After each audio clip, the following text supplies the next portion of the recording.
মাদককে না বলি, মাদকমুক্ত সমাজ গড়ি।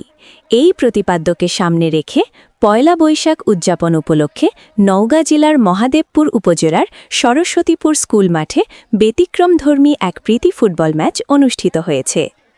নওগাঁ থেকে সুবীর দাসের প্রতিবেদনে দেখুন বিস্তারিত।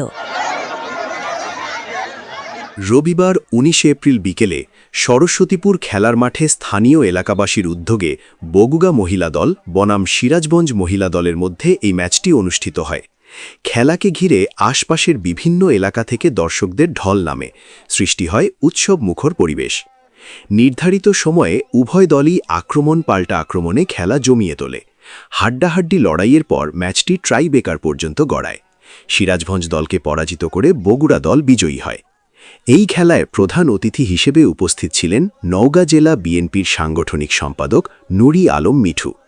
অন্যান্যদের মধ্যে উপস্থিত ছিলেন বৈশাখী উদযাপন কমিটির সমন্বয়ক ও নওগাঁ জেলা শ্রমিক দলের সভাপতি জিল্লুর রহমান বাচ্চু, সদস্য সচিব ও ১০ নং ইউনিয়ন বিএনপির সাধারণ সম্পাদক মোহাম্মদ আমজাদ হোসেন, প্রধান সমন্বয়ক ও ১০ নং ভীমপুর ইউনিয়নের চেয়ারম্যান শ্রীরাম প্রসাদ ভদ্রসহ গণ্যমান্য ব্যক্তিবর্গ।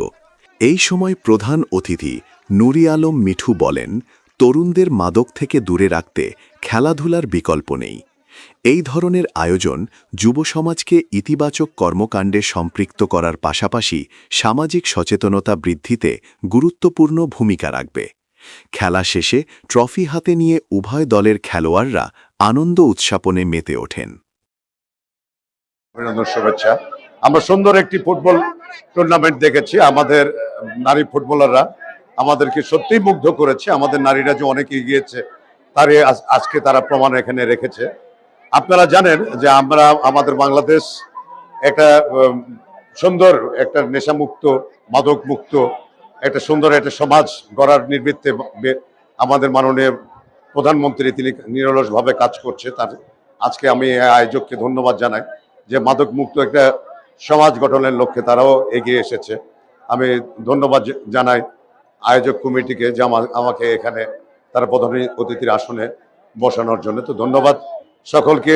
আপনারা সুস্থ থাকবেন, সুন্দর থাকবেন এবং আগামী দিন আপনাদের সন্তানের প্রতি আপনারা নজর রাখবেন যেন মাদকমুক্ত তারা থেকে যেন বাংলাদেশকে সুন্দরভাবে তারা গড়াতে পারে। তো ধন্যবাদ সবাইকে। আসসালামু আলাইকুম।